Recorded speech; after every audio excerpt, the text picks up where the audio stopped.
sur les financements des projets énergie, que ce soit photovoltaïque, bois énergie, méthanisation. On va essayer de faire un panel un peu large de tous les types de financements, que ce soit subventions, fonds privés ou bancaires. On va essayer de voir tout ça, sans aller trop dans le détail, mais le but c'est que ça soit... ça donne des échanges en fait ensuite pour avoir vos questions, voir un peu si on a des réponses à vous apporter là-dessus. Donc moi c'est Aude Gressier, je suis conseillère énergie et climat à la Chambre d'agriculture de l'Indre. Et Céline Méniel, ingénieure à l'ADEME, Centre-Val-de-Loire. Et n'hésitez pas du coup si vous avez des questions pendant que je vous présente, hein, le but c'est que ça échange. Voilà. On va commencer par le photovoltaïque. Je ne sais pas s'il y en a parmi vous qui sont déjà équipés ou qui ont un projet. Donc on va aborder tous les sujets. Donc photovoltaïque, il y a différentes questions qui se posent. Une des premières questions, c'est est-ce que j'investis moi-même ou est-ce que je fais appel à quelqu'un pour investir à ma place? Chacun des systèmes, on va dire, a ses avantages et ses inconvénients. J'ai essayé de les lister. Après, il y en a peut-être d'autres, hein, des avantages et des inconvénients.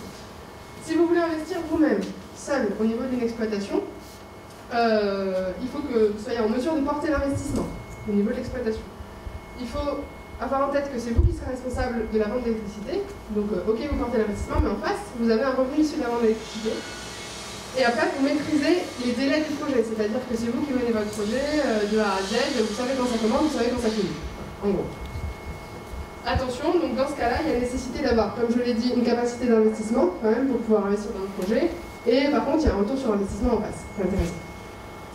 Quand on investit à plusieurs, parce qu'aujourd'hui ça se fait pas mal, on peut investir au sein d'une SAS ou d'une autre société, à plusieurs agriculteurs, c'est-à-dire que vous allez mettre des parts dans une société, et c'est la société qui va investir dans le bâtiment et photovoltaïque. C'est-à-dire que plutôt que d'avoir un emprunt, je dis n'importe quoi, de 200 000 € à la charge de l'exploitation, vous n'apportez que 20% de votre projet, par exemple. Et c'est la SAS qui va porter le plus gros de l'investissement. Donc ça réduit les coûts pour la partie exploitation, et ça permet aussi, le fait d'être dans un groupe, d'avoir plus de marge de négociation, c'est-à-dire d'avoir plus de pouvoir pour négocier des prix en fait, auprès des fournisseurs de matériel photovoltaïque, auprès aussi de tout ce qui est charge, c'est-à-dire les assureurs, la maintenance, etc. Par contre, le point négatif du projet collectif, c'est qu'à partir du moment où on est impliqué là-dedans, le premier doit attendre le dernier. Et ça veut dire aussi qu'il y a des meneurs. Admettons qu'on soit 20 dans un collectif, en fait, c'est pas les 20 qui vont mener le projet, c'est les 4-5 qui vont un peu piloter, et c'est eux qui vont passer beaucoup de temps. Le point fort, c'est que les autres, ils vont être suiveurs. Donc en fait, ils délèguent complètement. Donc après, tout dépend dans quelle position on se trouve. C'est pas l'exploitant, donc je l'ai dit, qui porte l'investissement, mais c'est pas non plus lui qui vend l'électricité. C'est aussi la SAS. C'est elle qui fait l'emprunt, c'est elle qui possède les bâtiments et qui possède les centrales photovoltaïques, et c'est elle qui vend l'électricité. Et ça sous-entend de signer un bail entre l'exploitation et la société. Voilà. Donc là, c'est un investissement à moindre coût pour les exploitants, qui leur mettent quand même à disposition un outil de travail, un bâtiment. Et le retour sur investissement est intéressant quand même, parce qu'à terme, en fait, au bout des 30 ans, ou des 32 ans, le bâtiment et les photovoltaïques peuvent revenir à l'exploitant. Autre option, on loue sa toiture, c'est-à-dire qu'on investit dans son projet bâtiment où on a déjà un bâtiment existant et on met à disposition la toiture de ce bâtiment à un investisseur. Donc on monte son propre projet, on maîtrise son projet de bâtiment, que ce soit neuf ou même une réno, si on a une charpente à refaire ou des choses comme ça, et on ne porte pas l'investissement de la centrale photovoltaïque. Par contre, on ne vend pas l'électricité. Il faut avoir tout en tête. On peut percevoir un loyer du coup, pour cette toiture qui est mise à disposition. Et par contre, on a aussi cette signature de bail. Donc là, c'est un bail emphytéotique aussi, de 32 ans avec un investisseur. 30 ans, 32 ans, 31 ans, ça dépend aussi des durées de démarche. Et après, donc là, les points forts et les points faibles, donc j'ai mis un peu des codes couleurs, mais il faut avoir en tête qu'il y a besoin d'avoir quand même cette capacité d'investissement si c'est un bâtiment neuf et que c'est vous qui payez ce bâtiment. Mais d'un autre côté, en termes de retour sur investissement, vous n'avez pas à investir en plus dans la centrale photovoltaïque, vous mettez à disposition votre toiture d'un investisseur. Moi, ce que je dis aussi, c'est que si vous êtes en capacité d'investir dans le bâtiment, pourquoi pas dans le photovoltaïque s'il s'autofinance au final. C'est une petite... je lance un petit sujet.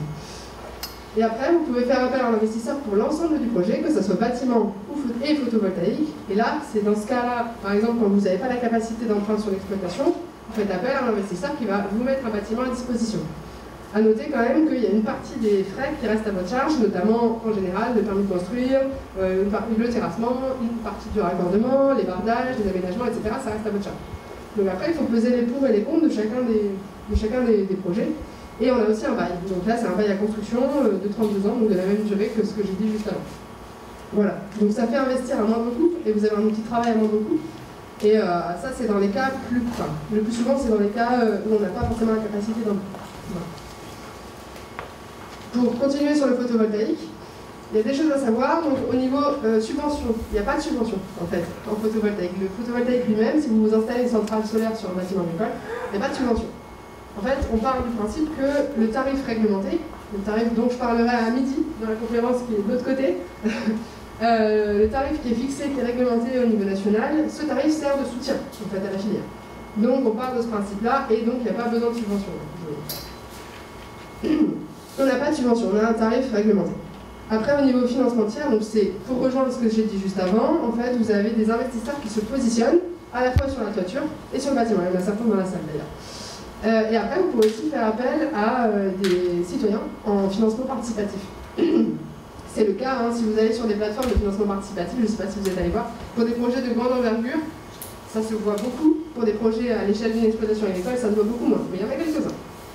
Sur des plateformes telles que Lumo, telles que Mimosa, telles que je ne sais pas ce que je dis moi, en plateforme Enerfip, voilà, on y reviendra tout à l'heure.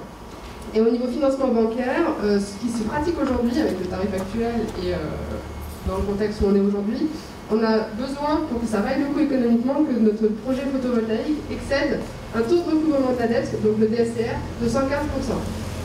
On a besoin. Après, voilà, souvent c'est plus que ça. Mais le seuil bancaire pour financer un projet, c'est ça. Peut-être que des banques me contrediront, mais je ne sais pas s'il y en a dans la salle. Je crois pas. Mais bon. Et les taux qui sont pratiqués aujourd'hui, enfin ceux que nous on voit pas mal passer dans les plans de financement des exploitants, c'est un 3 à un 4%. Et pour les projets collectifs, les banques aussi peuvent aider donc, les exploitants qui sont dans les SAS à financer les apports à hauteur de 20% du projet par exemple, entre 15 et 30% selon les groupes. Et là on a des taux qui sont pratiqués à 0,9 en ce moment. Selon les exploitations bien sûr. Je précise, selon le risque que représente chaque exploitation, etc. Je passe la parole pour le bois. Oui. Alors, sur les projets bois énergie, vous avez la possibilité, cette fois-ci, de pouvoir prétendre à des financements publics.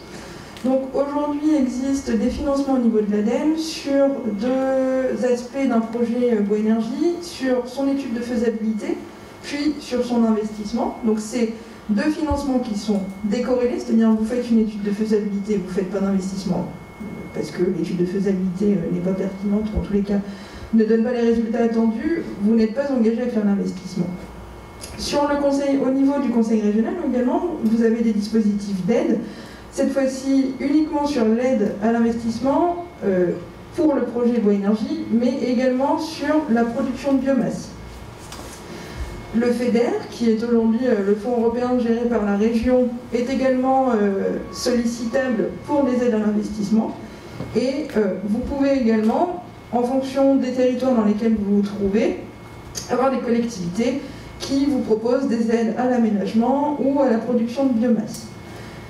Sur les financements publics, que ce soit ADEME et région, aujourd'hui, vous allez avoir une aide à l'investissement qui va être différenciée en fonction du territoire où vous vous trouvez, puisque on a mis en œuvre ce qui s'appelle des territoires cotes ENR, donc c'est des contrats d'objectifs territoriaux pour le développement des ENR thermiques uniquement, et qui permettent sur ces territoires-là de pouvoir bénéficier de taux d'aide allant jusqu'à 45%.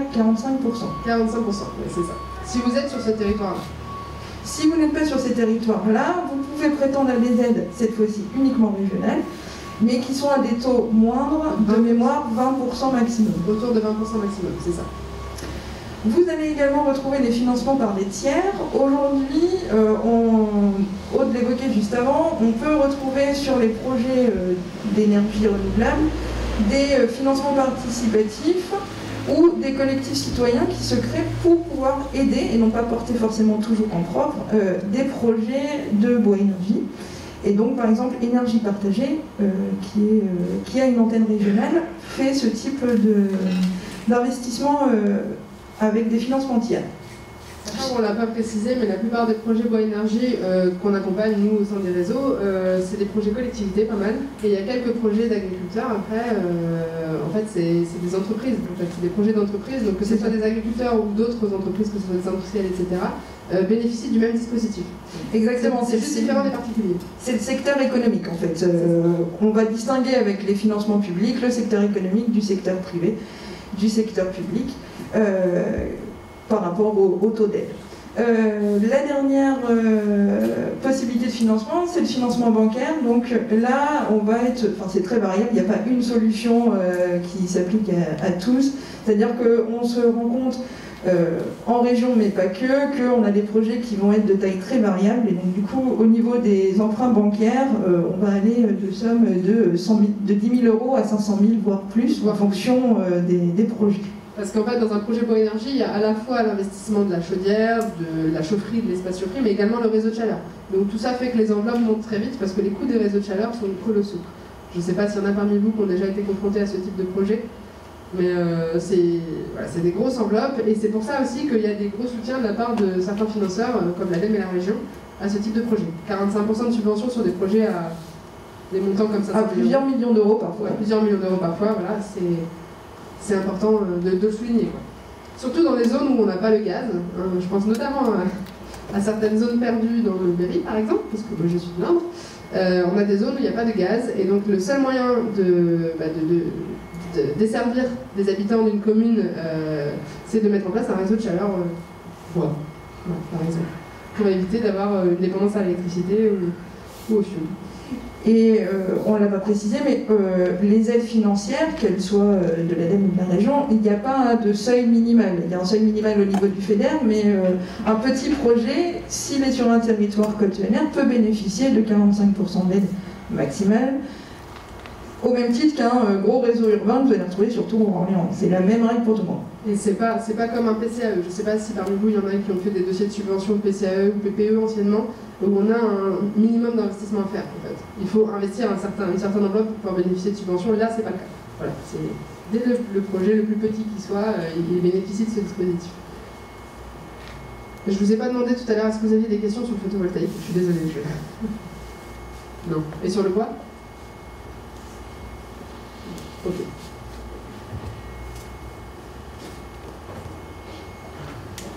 La méthanisation à présent. Donc, du coup, sur les financements publics, on retrouve, comme tout à l'heure, l'ADEME, le Conseil régional, le FEDER et les collectivités. L'ADEME intervient également sur la méthanisation comme sur le bois énergie, avec tout d'abord un financement des études de faisabilité. Au fil de l'eau, donc les demandes sont reçues toute l'année et instruites toute l'année. Et également les aides à l'investissement qui, cette fois-ci, passent par un appel à projet, donc un appel à projet annuel qui est publié en règle générale à l'automne de l'année N-1 pour l'année N. Par exemple, là, en octobre pour février.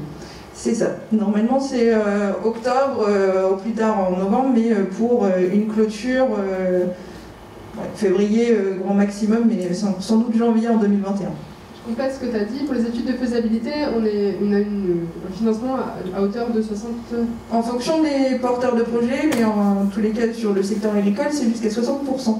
Et les études de faisabilité neutres, c'est-à-dire qu'il ne faut pas que ce soit le constructeur de l'unité de méthanisation qui fasse l'étude de faisabilité. Elle est subventionnée par l'ADEME à condition d'être neutre, c'est-à-dire que ce soit un bureau d'études extérieur ou la Chambre d'agriculture. En tous les cas, un prestataire externe. Voilà. C'est un prestataire, pardon. Qui ne serait pas le vendeur de l'unité.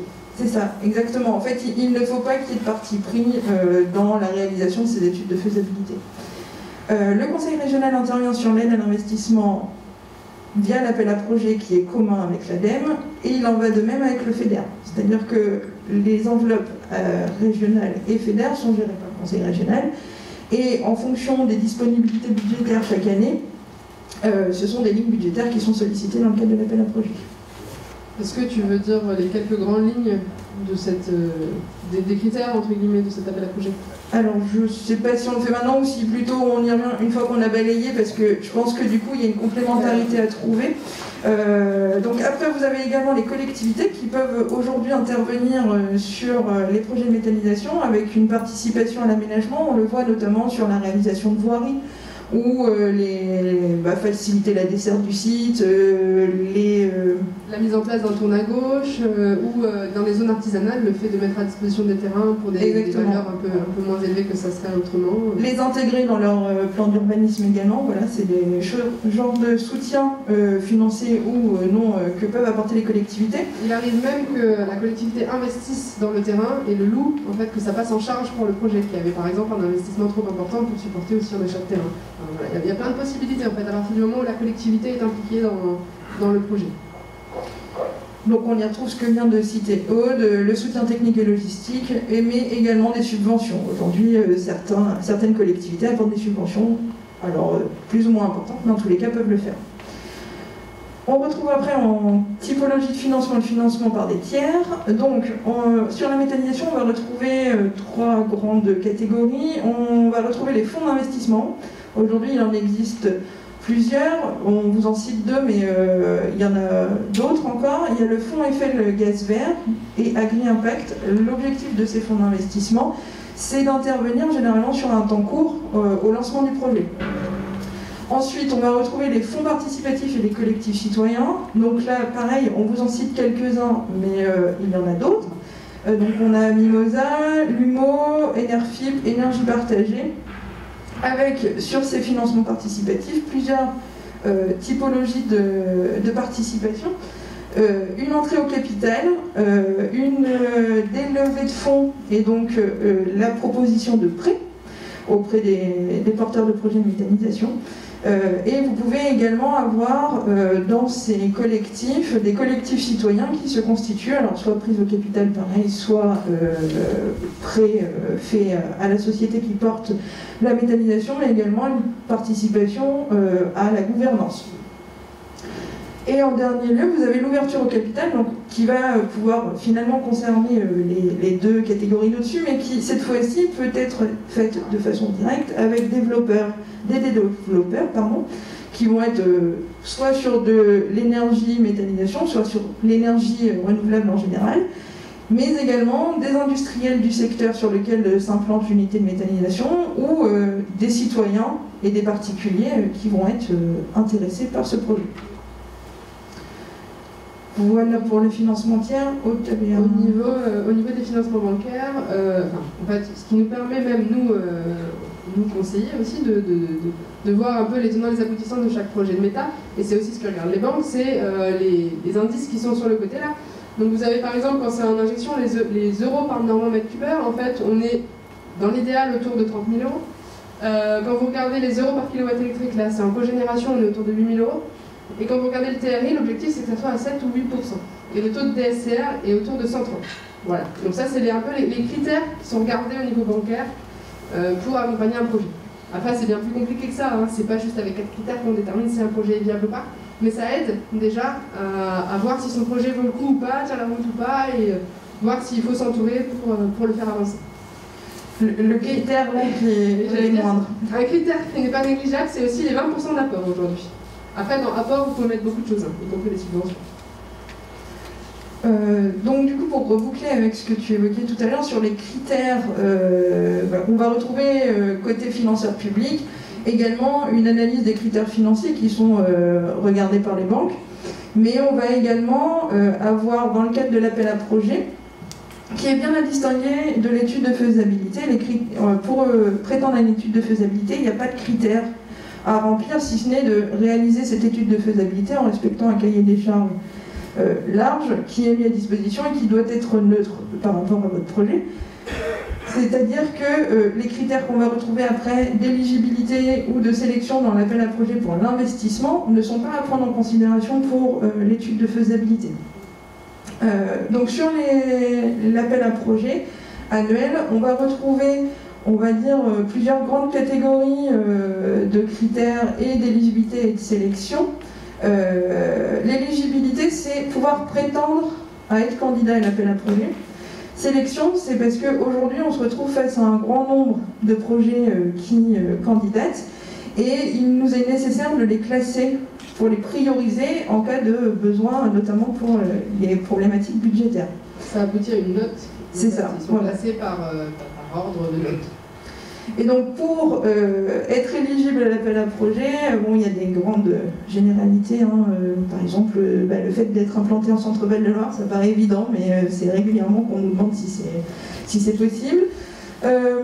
Mais on va retrouver des indicateurs économiques qui vont permettre aux financeurs publics de pouvoir s'assurer que on reçoit un projet pour lesquels les porteurs de projets se sont assez investis et notamment ont pris contact avec les banques, ont pu déjà présenter leur projet.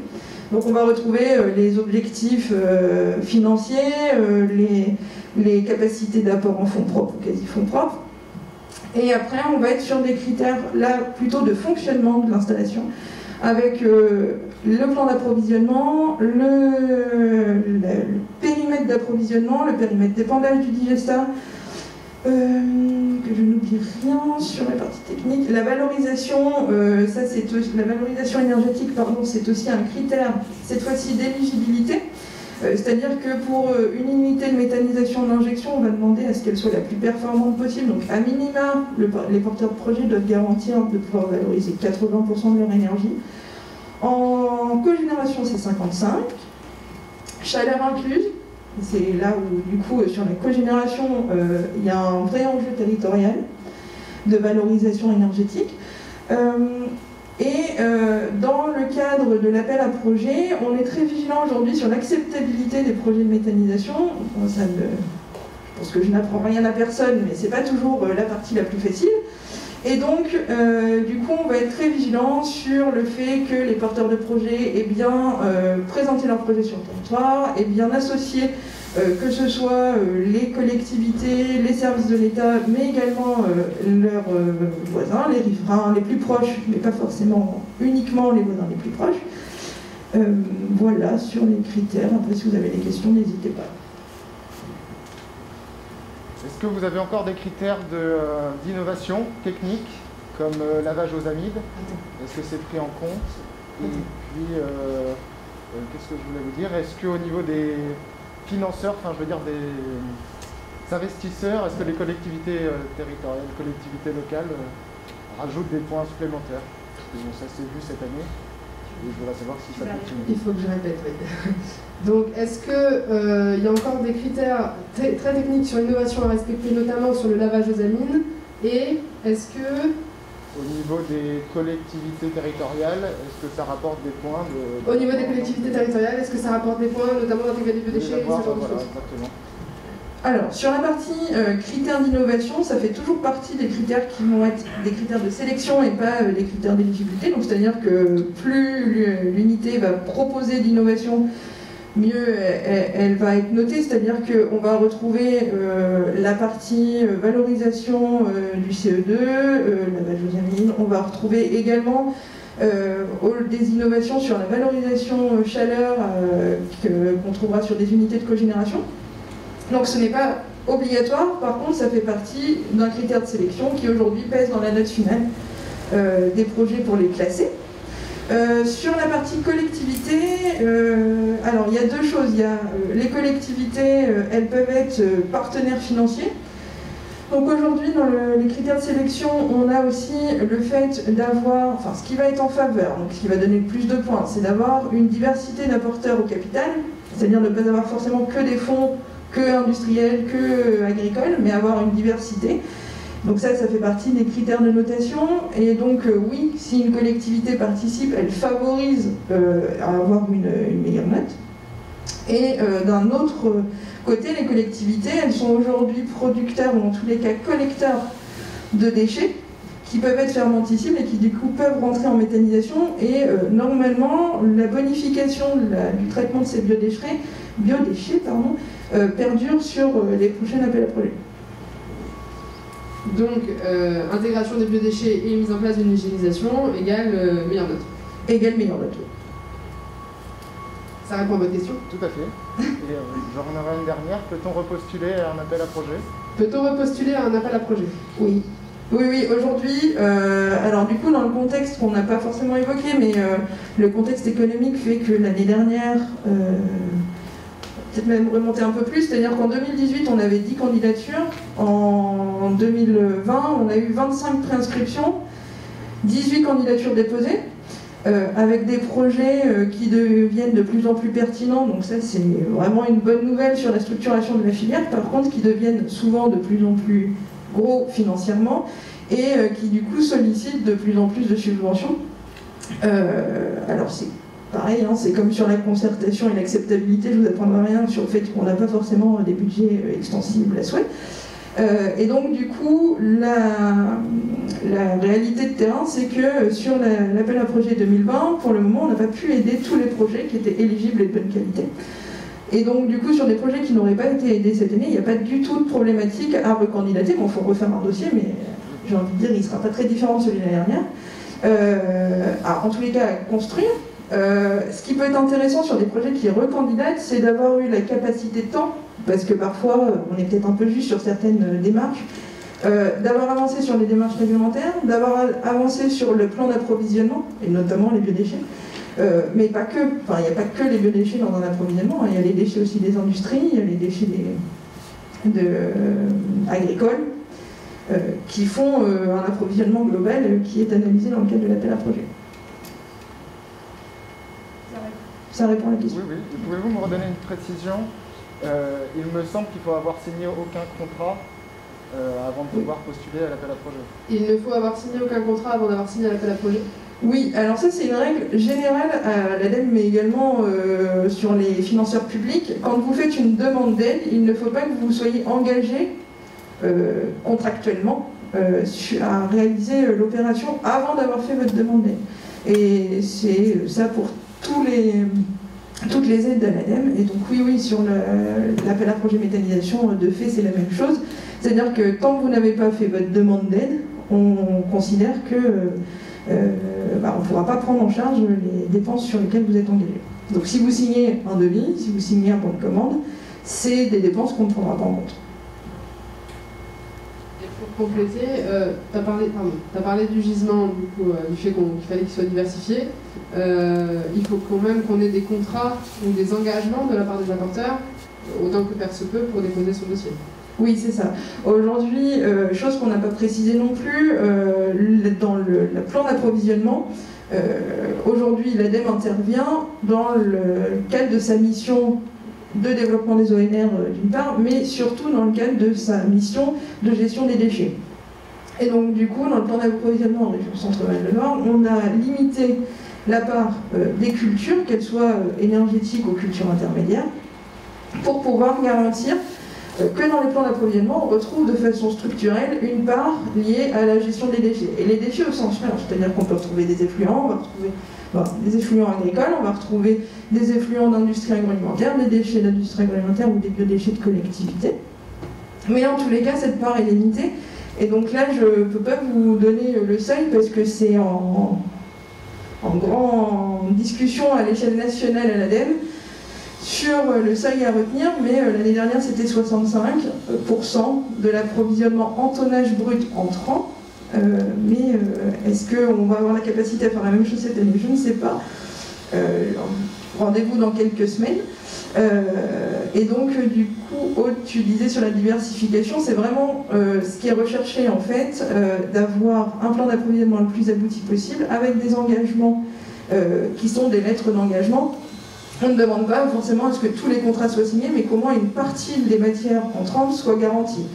Pour que le financeur public, quand il va devoir classer ses dossiers, il sache que s'il aide le numéro 2 et pas le numéro 4, parce que le numéro 2, il est bien avancé et on est sûr que le projet va se faire. Alors après, avec toutes les réserves qui existent, hein, mais en tous les cas, de façon théorique, il n'y avait pas de point de blocage sur ça.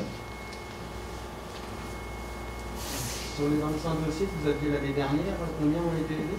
Sur les 25 dossiers que vous aviez l'année dernière, combien ont été aidés? Donc là, on a reçu 25 préinscriptions, mais seulement. On a reçu, il y a eu des dossiers qui n'étaient pas assez matures pour candidater de façon finale, Donc sur les 18 finaux, on a pu en noter 16 parce que 2 n'étaient pas éligibles, et sur les 16, on sont aidés, que je vous dise pas de bêtises, 10.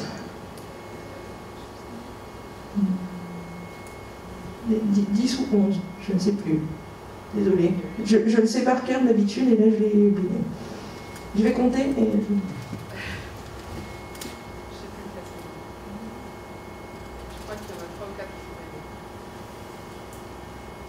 Donc c'est peut-être 11 ou 12. 11 ou 12.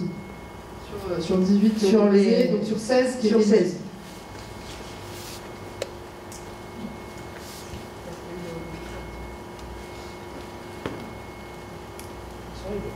Ils sont aidés. Est-ce que vous avez d'autres questions? Ou pas? Pas forcément que sur la méthanisation. Oui, hein, sur ce qu'on a vu là, sachant qu'il y a des points qui vont être abordés dans les autres conférences. Il va y avoir les actualités du photovoltaïque à midi avec les détails sur les tarifs, l'évolution qui est envisagée en tout cas des tarifs d'achat. Donc ça c'est très impactant sur les business plans. Les actualités de la filière méthanisation, il y a eu une première conférence en même temps à 10h, mais elle a lieu à nouveau à 15h pour ceux que ça intéresse. Voilà. Et juste après, là, donc, il y en a une en face sur l'impact des intrants, l'impact réglementaire et technique des intrants dans un projet de méthanisation. Et celle qui a lieu ici, c'est sur le changement climatique, il me semble. Je crois. Peut-être changement climatique et gaz à effet de serre. Voilà.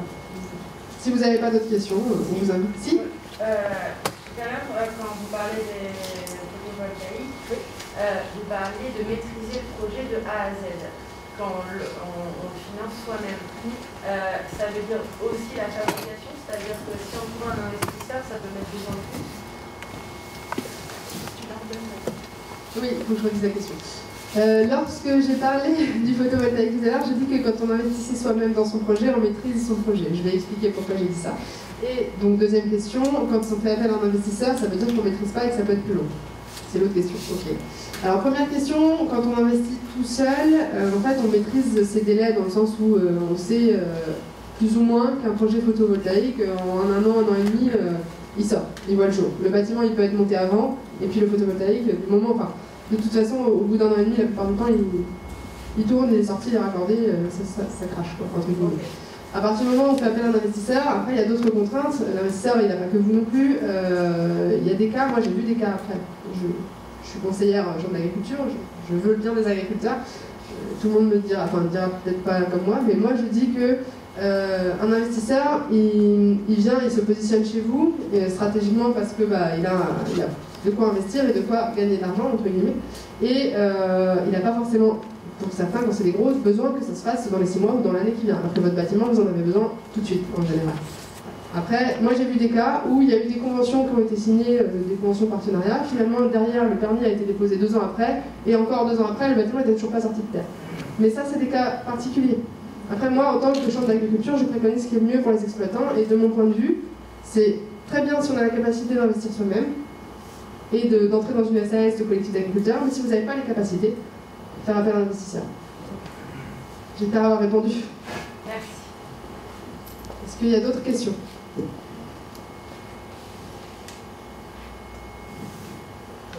Eh ben, on peut clore cette conférence et puis je vous invite à aller faire un tour au salon et puis éventuellement assister aux conférences suivantes tout à l'heure. Et n'hésitez pas si vous avez d'autres questions en aparté, on est là.